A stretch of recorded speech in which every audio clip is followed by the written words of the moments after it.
Most people don't consider a GPS something that they still need for their car.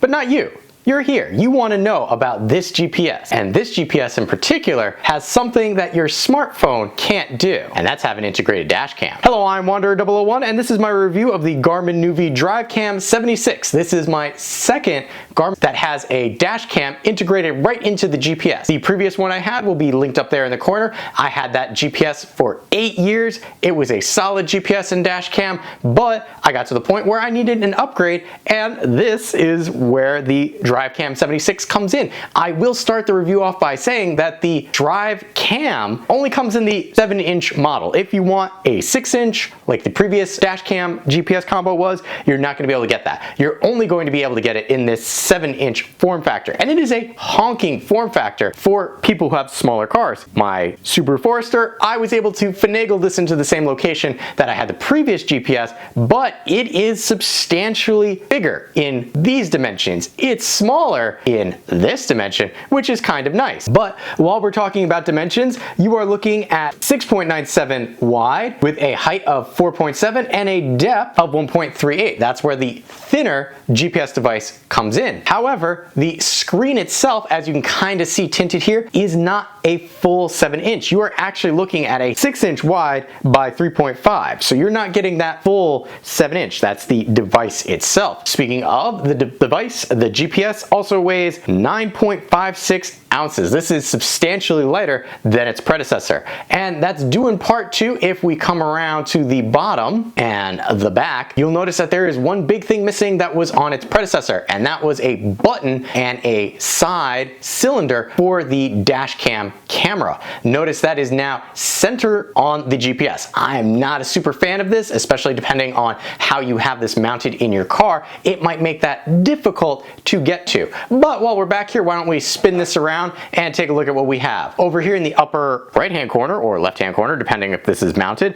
there is your rubberized power button. This is all kind of rubber texture back here. Gives it a tactile feel. Right there, that is your charging slash data. This is a USB-C charging port and data port. I am greatly appreciative to Garmin that they've upped their game and gives you one unified port on this. My previous camera had two different types, a mini port and a micro port. Now it's just one port all together. Greatly appreciate that.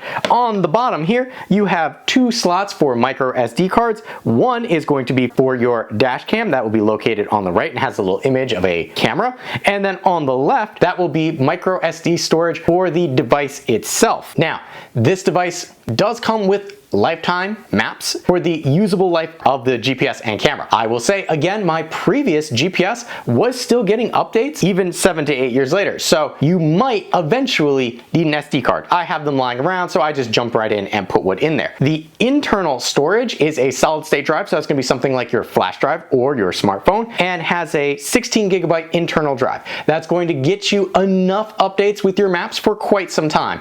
I did not need to get an SD card for my other dash cam GPS until probably 2 years later. On the back here, we have our speaker system. So that is actually a very nice, loud, good size speaker for a device as thin as this is. Now, one of the other differences you may have noticed if this is not your first Garmin device is the mounting for this looks a little different. Well, that's because the mounting option now consists of something that looks more like this, a claw that goes around the GPS, so it tucks in under there and then clips to the top, and then the ball socket for the mount is built into this plastic piece and connects right up there. No longer do you have a detachable piece with magnets, and it got in the way. The suction cup ball mount is very similar to the previous one that I had, where I still state that this is tricky to open up depending on how you have this angled and where you have it, because when that's locked into the back of your device and depending on how you have that angled, you might not be able to open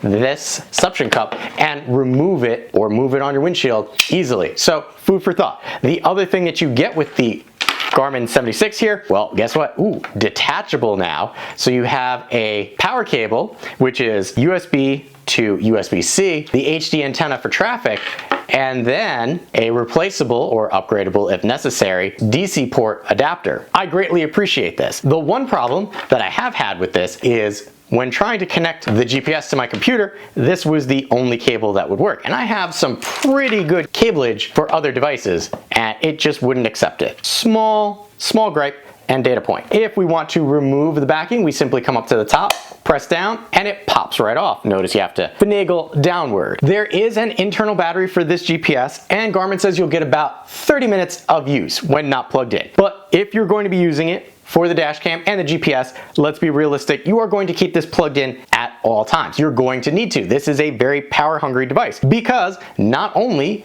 does this record in 1080, it is also used for some safety features that the Garmin GPS has, such as forward collision warning, lane departure warning, forward traffic warning. All that's done through there, but uses the GPS internals along with the camera, and that's going to suck down a lot of battery. With the general specifications of the GPS out of the way, what's next? Well, you want to know what the user interface looks like, what you're really getting this GPS. So we'll plug that in. Now that we have the GPS turned on, we're going to talk about some of the icons that you have on the screen. Right here we have GPS connectivity, our Bluetooth connectivity, because this can connect to our phone. Here is our phone, so if we want to make calls. Right there, that is for our dash cam. Here is our time. Here is weather, which you need to use the Garmin Connect app in order to use, and that is signified right over there. And then this icon right here, which seems to be having some problems at the moment, is actually my Wi-Fi connectivity, and it's letting me know, hey, I don't really have good connectivity. Unlike previous generations of Garmin, there are a few extra things on here. We have where to and view map, which are always going to be there,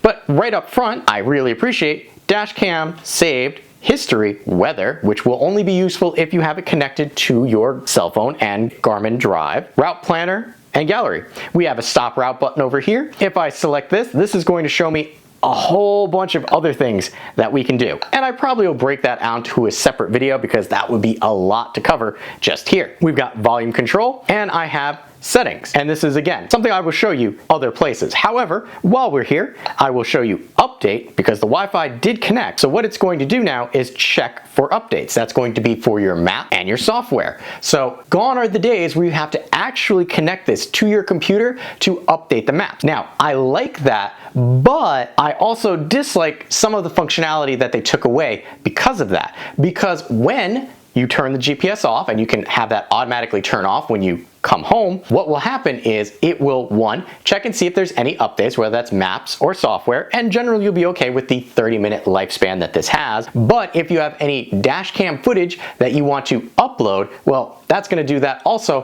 when you turn the GPS off. The thing that I liked previously with its predecessor was that it had a mode that would stay on for 30 seconds, a minute and a half after you turned off the GPS, meaning that dash cam was still recording. In fact, I had somebody back into my car at a restaurant because I had the GPS recording a minute and a half after I turned it off. I was able to see that person's license plate and bring that to the police to add to their report. One other feature that this does besides the dash cam itself is that it allows for voice commands. And if I select this, you can see that there is an OKG command.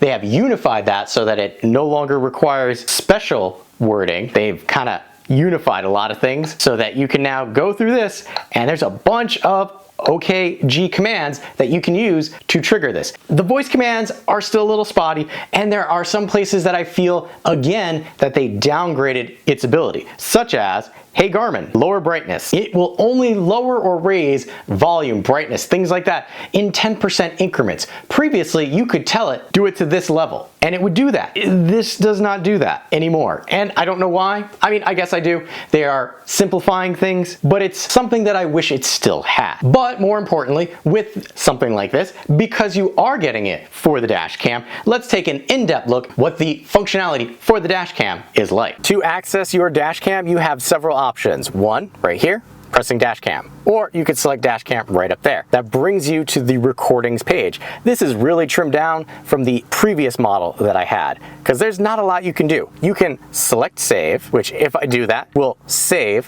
what I'm currently looking at. I can stop the recording, notice that icon changes and it'll let you know in the upper right hand corner. So just know that's not starting the recording, that's stop the recording. You gotta make sure that you see the square so that it's recording. And then I can turn on and off my mic from here. So now it would record. If I select back and come back to this page, I can get to that screen just by selecting there. If I come to gallery, it's gonna give me a warning, hey, I'm not gonna be recording while you do this. And then it's gonna show you all of the things that it saved. So if I come in, select this one, it's going to show me an image right here of what it recorded, as well as a location. And here you can actually see a green line letting me know, hey, this is how far the recording is good for. I can delete this recording from here. I can scrub through the recording if I wanted to, and then the recording is saved to the GPS itself, but also gets uploaded to Garmin's cloud. You no longer need to have a separate device on your computer to suck these out to view. As long as you've got a smartphone, you can view them. I'm going to select back, and then if I scroll down, these particular ones were triggered by an incident, and the incident was really me hitting the GPS by accident. If I come down, we have unsaved footage. It's going to let you know, here is all the footage that is unsaved, what time it was, how long the recording is, what date it was taken. So right here, this is my current filming location, and it's just letting me know, hey, I haven't deleted this yet. You can see in the upper right hand corner when I load one of these up, if it doesn't have the green check mark, it's not protected and will be overridden. And this is an example of the GPS driving at night, which will save that. And select back one more time. And what we're going to do next, the dash cam, is I am going to open up my map here, and then I'm going to show you by selecting this and doing camera. These will allow you to have your camera controls accessible to you. So we've got our driver alerts right there. I can make changes as I need. We accessed all of those through these settings. Start, stop my recording, but notice it brings us into this page. I wish it would let me do it right from here. I can, however, take a picture right from there and it makes a loud audible sound, but I can also select and it will save this current recording. This GPS has been on probably for the last 30 or 40 minutes as I've been recording these, so don't necessarily want that to save, but there's no way that I can actually stop that. So we're just gonna hide that and come back, because those are the 3 locations, well, if I come in here, 4 locations that you can access your dash cam. Now, I mentioned that there were some differences between this dash cam and the previous one that I had. The one I had prior had a little circle with a cross mark in the middle, which made it easier for you to know, hey, this is where the center is. I don't have that. I kind of miss that. I also miss having the ability to click a button on the top of the GPS to actuate a recording. Can't do that here. You really can only hit the save, and that save is going to get you not 100% what you're looking for. In my opinion, it saves a little bit before and a little bit after, but I really miss the ability to actuate, because I know, hey, I click this and it's saving right there. But that was a look at the dash cam functionality for the Garmin GPS. Now that you've seen the functionality for the dash cam, what's next? Well, that's going to be actual video footage, so you know just how crystal clear that 1080 video that you get from the dash cam looks. So let's take a look at that right now.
Not bad. As you saw, minus those few things that I had complained about that the previous Dashcam version had, it's a solid Dashcam built into a GPS. But that's the other part. How does the GPS handle? How does it navigate? Well, let's take a look at those options right now. Now we're going to talk about navigation. So if I come into View Map, if you start driving and get above 20 miles an hour, this automatically loads up. Over on the left-hand side, you've got your speed. This is going to show you a lot of data. Max speed, time moving, things of that, current location, GPS accuracy. If you need to, you can reset all the fields. That temperature won't show up unless you have it connected to your phone. Very important to know this action should you need to reset that in a quick hurry. Over here on the right, we've got current direction, but I can change that to any one of these. So temperature, if I have the Garmin Connect set up, direction, elevation, time of day, sunrise, sunset, trip distance, travel, trip average speed. Some of these will only be accessible if you have a route already planned, but there's a lot of options. The one thing I don't particularly care for with the navigation is that these kind of have changed in that they're larger now. I don't particularly care for that. Also over here, if I do the up ahead, these take up a lot more screen real estate than they did before. Notice I lose like almost half the map. I don't realistically need the entire name here. And that's the thing, like the gas stations will tell me, there is a BP gas station. I don't care what gas station it is, just tell me that there's a gas station. Just like the red light camera says red light camera the entire time, or you get the name of the rest stop up ahead. I don't care about that. I value this screen real estate. And there's a lot of customization that was taken away from the Garmin GPS in order to make it more uniform. And I get that. I wish these were smaller. I wish that side menu was smaller. The names that pop up here, when you're en route, this will be different. So if I come in here and we're gonna go where to? I can go home, I could go recent. So let's do that. I'm gonna go back to Lake Placid for my current location. You can see it's going to start calculating. Please drive to highlighted route. We now have an arrival time, a pink line, where we're gonna be driving to up there. Down here will show what streets are up ahead when we're not navigating. Now, if I want to stop my navigation, I can stop there or I can edit the route there. I can also mute the navigation if I just want to see the line. If I come back here, I could stop the route. Or if I do there's our live traffic, okay Garmin, stop route, Cancel. It now cancels the route. Notice that it did that pull in and pull out effect. If I come here, we're gonna go to our where to, go home, which you could set up simply by when you're at your home location, selecting your vehicle's icon. Notice over here, it will let you know hospitals near you, police stations near you, and fuel. So if I do fuel, it's gonna let me know, based on my current location, these are the closest fuel based on data that it has. I'm gonna come back and we're gonna go back one more time and select where to. So I could type in an address right here. I could also tell it, okay Garmin, address. And notice, which result would you like? The voice is not 100% great. So you'd have to go to address and then you have a better chance. You have your saved, which I'm not going to show you because I do have some saved, but you could click in there and pick on it. We had our recent, which is how we went to Lake Placid and Savannah right there. Here we have categories. I could select that and then I could do restaurants. Hey, you could check what you want, shopping, every day. Notice right here, it is searching based on my current location in Thiels. If I change this, my active route, ahead, specific coordinates, or where I am, a different city, recent, saved. So if you're using the GPS to look for further along in your route, make sure that you click that in order to change it, or it's going to be based on your current location. You have TripAdvisor, which is going to say, hey, use TripAdvisor to find hotels, things to do, and restaurants. That is one of the preloaded maps into this, so it's useful that it's there. History, this is kind of cool. Well, if you're driving and see a history marker, you could select that, and it's a preloaded map from the history channel giving you select information. I can do all categories, and it should pull up, yep, here we go. Kings Ferry, Stony Point Battlefield. I was going to film at Stony Point Battlefield, but it is considered off limits to filming now unless regulations are changed, but it was also busy. So that's kind of cool. If you enjoy history, we're going to select back and then we could do national parks. Show me the national parks that are near me. Well, here we go. Those are a listing of all the national parks. And notice there is this search icon if you should ever need to search in one of these categories for a specific thing. We have Foursquare, again, preloaded. Don't use it as much, but that map data is in there. We could do an intersection, New York, Pennsylvania, New Jersey. These are the things that are close to me. So if I do Pennsylvania, and then I could type in the intersection that I'm looking for, I could do specific coordinates. So if I know the longitude and latitude, I could plug that in and I could tell it, hey, that's how we're going to navigate. We can also add a shortcut. So if there is a specific thing, so favorite search, category, or saved places, I can go and add that to my quick menu on the front of the device, which is this area here. And those are all the different options we have for navigation with the GPS. You did see it does support voice commands, but the voice commands aren't great. But I could do one just to show you. Okay, Garmin, navigate to North Rockland High School. And that one, it actually picks up because I gave it a specific wording. Which would you like? And to North Rockland Central School District number 1 on Rossman Road in Haverstraw, TWN, New York. There you go. Hey, Garmin, stop route. Okay, route canceled. And here's the other option for it. Hey Garmin, navigate to 145 College Road, Suffern, New York. And there I gave it a specific address. 145 College Road, Suffern, New York. Go. And there it's calculating. The voice commands, well, not 100% perfect. Please drive to highlighted route. Not 100% perfect, do help utilizing the device. I wish they were a little more full-featured. Again, uniformity with the GPS helps it be more reliable. In the case that you used to be able to program your own trigger word, now they have the Garmin trigger word. Sometimes, while I was doing the review, it was automatically triggered. That was a look at the navigation options for the Garmin GPS. You heard me mention a few times that there is an application. Bluetooth, cell phone, doesn't need an application, just needs to be able to connect. Weather, and this icon right here, require the use of the Garmin Link app. So let's take a look at the features that we have if we decide to utilize the Garmin app. This is the Garmin Drive app application. When you first open it, up here at the top, you're going to see your device. Currently mine is not connected as it's not turned on. When you are linking this to the actual Garmin GPS camera combo, keep in mind that you will be linking it as if it was a dash cam and not a GPS. If we select this, you have some settings that you can get to when it's actually connected. Where to, you type in where you want to go, and then you can just throw it over to the GPS rather than using the GPS voice commands or typing it out yourself, which is nice. The Volt, this will show you all of your saved videos. Keep in mind that if you are operating on the free Vault, there is a limited time for you to come in and grab these. If we open up one of my Vault options, I can play it right here, and we're just going to pause that. I can save to my photos, which will then download that particular clip and save directly to your phone. You can secure share, and you can share via a couple of different ways. I'm going to cancel that. And then you can come right here for the Garmin subscription if you want to upgrade your Volt lifespan. Right there, you can see when it actually expired. When we're done, we could just select done. That will bring us to the Volt again. I can hit the select button and it will allow me to select items to delete. I'm going to select back right here and done. That's going to shrink the Garmin itself up there. We accessed the Volt already. I can do vehicle location, which is going to show this, as long as it was linked to the GPS, the last actual location it was. I can select add another device, which then brings us to how we want to add another device. If I come back up to my settings, I can get help for this particular GPS. I can forget this GPS, and there's a few additional media stuff that if you're actually linked up to your GPS, you would have access to. If I select settings in the upper right hand corner, here we have my devices. That brings us back to that page that we saw before. This is another area for our Volt. Well, right here,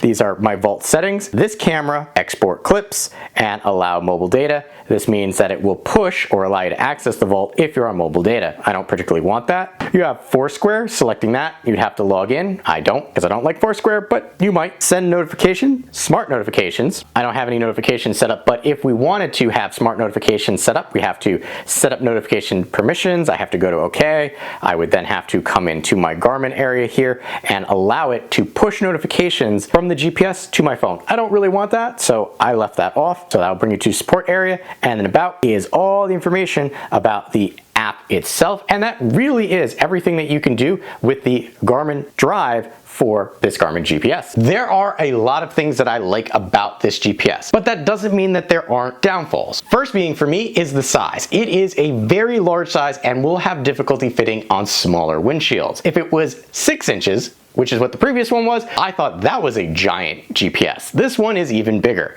so it makes it more difficult to place this in more vehicles. One thing that I've noticed with this particular GPS compared to my other one, the directions don't seem quite as dialed in as they did before. And I have same map information, everything on both of them. This one has a few extras such as the history channel and so forth built into those maps, and I wonder if that kind of adds to the confusion. It just doesn't seem as on point as my previous one did. Some of the voice commands, as I mentioned, are rather touchy, and I wish that you could do things like 50% brightness, 50% volume. However, through the beauty of firmware, those could be updated in the future. I'm looking at you, Garmin. Watch the video, make some changes. Some of these screen elements, especially when in navigation mode, to me are questionable. Yes, I admit, my eyes have gotten worse as I've gotten older, but there are specific elements that do not need to be that big and eat up far too much screen real estate, as I mentioned previously. If those could be adjusted, and I mean even adjusted via a manual control that I, the user, can pick, again through firmware,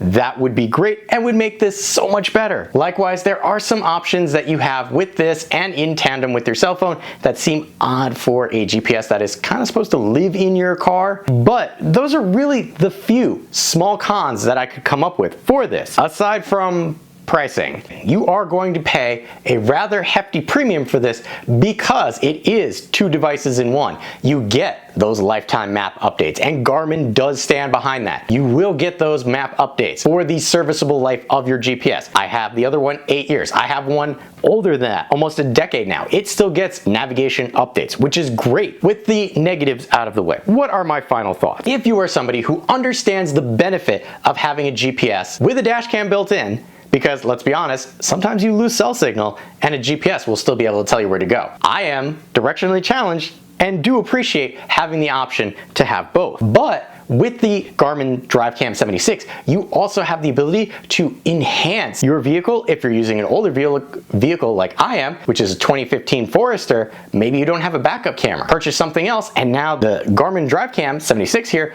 can turn into a backup camera as well. It is awesome that you have the ability to expand the technology that talks to this for older vehicles. I talked about the lifetime maps. Garmin stands behind that. It's a great feature. The free traffic alerts, I like those. They come in handy. The big thing was to update the GPS. Not having to plug into my computer anymore was awesome. Granted, where my car sits, I have better Wi-Fi signal, so I could update those.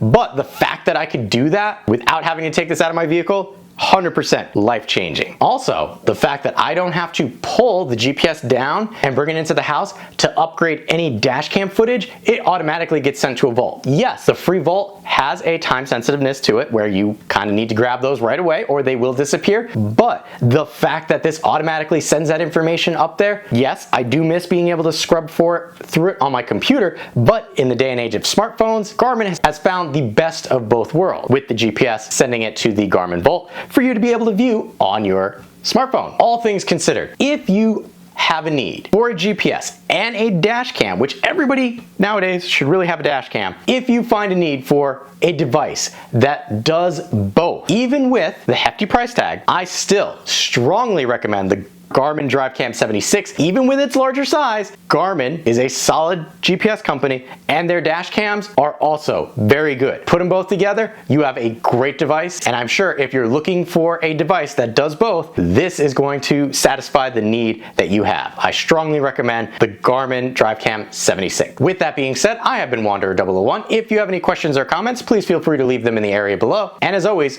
thanks for watching. If you found this video helpful, consider giving it a like, as that will help other people find the video as well.